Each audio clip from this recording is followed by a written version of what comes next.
What's going on, people of the internet? Xiagax here, coming at you with some hardpoint domination on Titanfall. I'm just going to quick mute some people here, actually the majority of people, because I get kind of tired of the chatter or the noises that they make when they screw around with their mic, and it's just really annoying for me in particular. I really hate when people do that.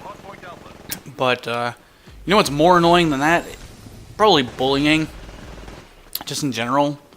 And apparently, an elementary school in Nebraska, they really don't know how to deal with it all that well, because I saw a news article on Facebook recently where, excuse me, where apparently fifth graders at the Zeman Elementary School in Lincoln, Nebraska, were sent home flyers for advice on how to deal with bullies. And there's 9 rules to it, and it's so stupid. It makes me just, I don't know who thought this was a good idea, and it kind of enrages me a bit. Now, the first rule is refuse to get mad. Okay, that I can agree with. You know, if you get mad, you pretty much show whoever's picking on you that they're getting under your skin and that they win. So, I can agree with that. Rule number 2. Treat the person who is being mean as if they're trying to help you. I'm sorry, what? How does that make any sense at all? So, I've had people, while I was in high school, tell me to kill myself. How is that helpful at all? How is that? Please explain to me how that's supposed to, how that is supposed to help me in any way. That's bullcrap. Come on, I mean, bullies are not trying to help you. Let's face it. They're not trying to help you in any way. They're trying to demean you, and they're trying to put you down, trying to make you feel like crap. So, no, I'm sorry. That rule is complete bull. Rule 3, do not be afraid. Okay, yes, I can agree with that. Don't be afraid, because if you show them fear, that's pretty much another thing that bullies see as they have control of you. Rule 4, do not verbally defend yourself. To an extent, I can agree with this.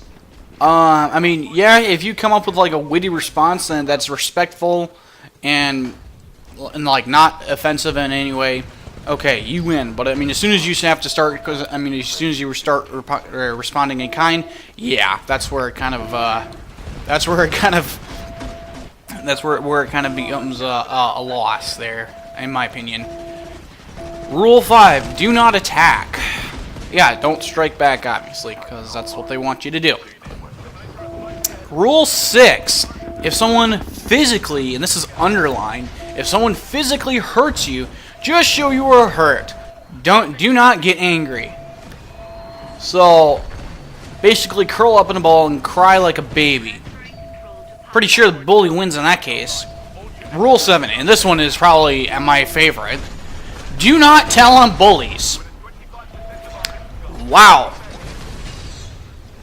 Are you kidding me? I mean, don't tell on them. And I like the description they have under it.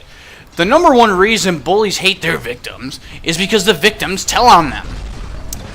Completely untrue. The reason bullies hate their victims is because they find an innate hate for somebody for some reason, because it makes them feel better. Continuing on, telling on the bully wants to make them retaliate. That can be true, but at the same time, they have pressure on them too, so if they do retaliate, they get more trouble. Telling an adult, or tell an adult when a real injury or crime, theft of something valuable has occurred. Would you keep our friends if we tattled on them? Well, first of all, our friends aren't screwing with you. They aren't being a complete dork, and they're not being a jerk, and they're not trying to physically intimidate you. Your friends plain don't do that. So, secondly, really? Tattling? How can you compare it to that? That's actually an issue. If somebody is bullying somebody, yeah, they should let somebody know. What this sounds to me like is basically they're trying to say, oh, don't make it the teacher's problem. It's not their job to fix that. Yeah, it is. Not entirely, but they should actually, but the child should inform somebody in authority.